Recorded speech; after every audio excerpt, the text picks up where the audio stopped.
20वीं सदी के प्रथमाचार्य चारित्र चक्रवर्ती आचार्य श्री शांति सागर जी महाराज की, परम पूज्य आचार्य श्री वीर सागर जी महाराज की, परम पूज्य आचार्य श्री शिव सागर जी महाराज की, परम पूज्य दीक्षा गुरुवर्य आचार्य श्री धर्म सागर जी महाराज की, परम पूज्य आचार्य श्री अजित सागर जी महाराज की जय, परम पूज्य शिक्षा गुरुवर्य आचार्य कल्प श्री सुत सागर जी महाराज की जय, श्रीमद जैन धर्म की जय। जबले वात्सल्य भारती परम पूज्य आचार्य 108 श्री वर्धमान सागर जी महाराज की, समस्त आचार्य संघ की जय।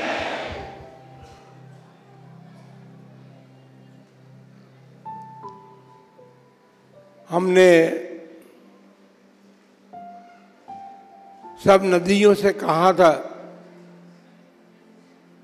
उदयपुर की सब नदियों से कहा था कि सागर में आकर के मिल जाए तो शोभा को ज्यादा प्राप्त होंगी। और वो सागर है उदयपुर का हुमड़ भवन, क्योंकि उदयपुर में हम तो जब आए थे बहुत थोड़ा छोटा था, अब तो बहुत बड़ा हो गया उदयपुर। तो आज अभी चातुर्मास स्थापना नहीं कर रहे हैं, ध्यान अभी बात बता रहे हैं अपनी। सबने मनुष्य जीवन प्राप्त किया है और सबका जीवन जन्म से लेकर मृत्यु तक होता है।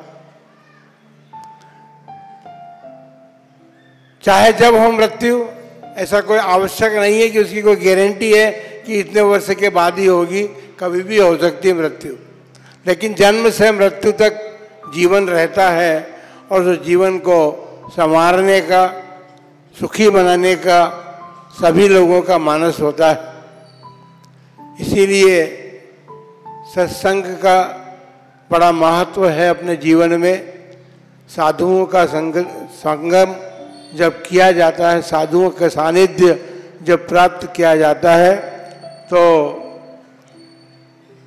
हमारा जीवन सार्थकता को प्राप्त होता है। लेकिन ये बात जरूर ध्यान रखना कि जीवन की सार्थकता भोगों से नहीं है, विषयों से नहीं है। जीवन की सार्थकता तो धर्म से होती है। जो अपने जीवन में धर्म धारण करते हैं, क्योंकि हमारे जीवन का मूल आधार तो आत्मा है। आत्मा यदि नहीं होती इस मनुष्य जन्म का क्या महत्व है। मनुष्य जन्म का शरीर तो हमें सबको प्राप्त हो गया, लेकिन आत्मा हमारे भीतर सदाकाल से रहती है, रहेगी। और जब तक हम अनंत काल तक, जब यदि सिद्धालय को भी प्राप्त कर लेंगे तो वहाँ भी आत्मा ही रहेगी, सिवा शरीर नहीं रहेगा। ये बात जरूर है। तो शरीर आत्मा से महत्ता को प्राप्त होता है। चैतन्य आत्मा जो है वो हमारे शरीर में विद्यमान है। तो आत्मा जो है वह धर्म धारण करने से परमात्मा बनता है। आत्मा जो है धर्म धारण करेंगे तो परमात्मा बनेगी। जिनकी भी आत्मा परमात्मा पद को प्राप्त हुई है, सभी ने अपने जीवन में इस मनुष्य जन्म में ही उन्होंने धर्म धारण किया था। और धर्म धारण नहीं किया, धर्म की चरम सीमा को पहुंच करके और उन्होंने सिद्धत्व प्राप्त किया, जहाँ परमात्मा ही मात्र विराजमान है। वस्तु स्थिति ये है, धर्म जो है आत्मा को संयम सिखाता है। धर्म धारण करने से आत्मा संयमित होता है। अभी तक हम संसार में इसीलिए भटक रहे हैं कि हमने संयम की महत्ता को नहीं समझा और इसीलिए हम धर्म से बहुत दूर रहे। बंधुओं, उदयपुर वासी जो हैं उनका भाग्य अभी जागने वाला है। उदयपुर अभी जागने वाला, अभी जागा नहीं है। 2 महीने से संघ यहाँ पर सभी उपनगरों में परिभ्रमण करता रहा। इसका मतलब ये नहीं था उदयपुर चातुर्मास भी 2023 में करेंगे, ऐसा भी हमने घोषित कर दिया था। लेकिन फिर भी अभी वो घड़ी आ रही है कि चातुर्मास आपका जो प्रतीक्षा थी वो प्रतीक्षा अब दूर होने का समय आ चुका है। चातुर्मास की भक्ति पाठ संघ करेगा और चातुर्मास पर हम तो कहते हैं कि ये संघ तो वर्षा योग धारण करता है।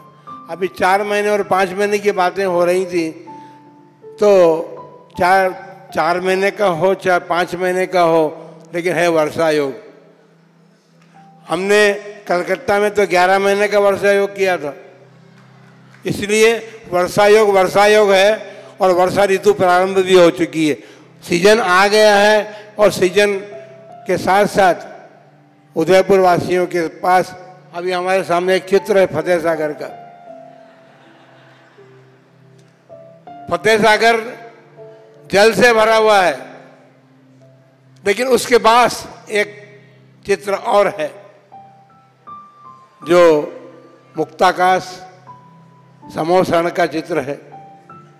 बस ऐसे समोसण की सभा से ही तो हमने धर्म को प्राप्त किया है। तीर्थंकर भगवान ने जब केवल ज्ञान प्राप्त कर लिया तो इस प्रकार समोसण की रचना होकर के और उसमें विराजमान होकर के उनकी दिव्य देशनाएं, दिव्य ध्वनि किरकिर के हमें धर्म प्राप्त हुआ है। हम सौभाग्यशाली इस अर्थ में हैं कि हमें तीर्थंकर भगवान ने जो संदेश, जो उपदेश दिया, वो उपदेश हमें प्राप्त हुआ है बंधुओं। और इधर उधर देखने की जरूरत नहीं है, उधर कुछ भी हो, अपने 2 चित्र देखने, फतेह सागर और उसके पास का चित्र जो है। तो दो चित्र इसलिए हम बात कर रहे हैं कि हम सागर में तो हैं, सागर में तो हम रह ही रहे हैं। अनादिकाल हो गया संसार सागर, संसार सागर में तो हम अनादिकाल से रह रहे हैं। लेकिन वो दूसरा चित्र ये बता रहा है कि तुम यदि पुरुषार्थ करोगे, धर्म धारण करोगे, तो तुम भी इसी प्रकार केवल ज्ञान प्राप्त करके समोसण में विराजमान हो सको। तो बंधुओं, हमें ये मनुष्य जन्म प्राप्त हुआ, उसकी सार्थकता धर्म धारण करने से है। और धर्म जो है धर्मात्माओं की संगति से प्राप्त होता है। धर्म धर्मात्माओं की संगति से प्राप्त होता है। सत्संग जिसे कहा जाता है, भारतीय शब्द है सत्संग, लेकिन हम तो ये कहते हैं कि सत्संग अर्थात साधु पुरुषों का, धर्मात्माओं का जो संग किया जाता है, जो संगति की जाती है, जो सत्संग किया जाता है, वही हमारा वास्तविक सत्संग कहलाता है। और अपन जानते हैं अच्छी तरह से कि अच्छी संगति यदि हमें मिले, अच्छे लोगों की संगति मिले, तो अपने जीवन का निर्माण भली प्रकार से हो सकता है। जे उदयपुर वासियों का भाग्य उदय में आया है। ताम्रवती नगरी से उदयपुर तक की यात्रा इस नगर ने की है। ताम्रवती नगरी जब आयरन में परिवर्तित हुई तो 96-97 वर्ष पूर्व चारित्र चक्रवर्ती आचार्य श्री शांति सागर जी महाराज ने आयरन में चतुर्मास किया था।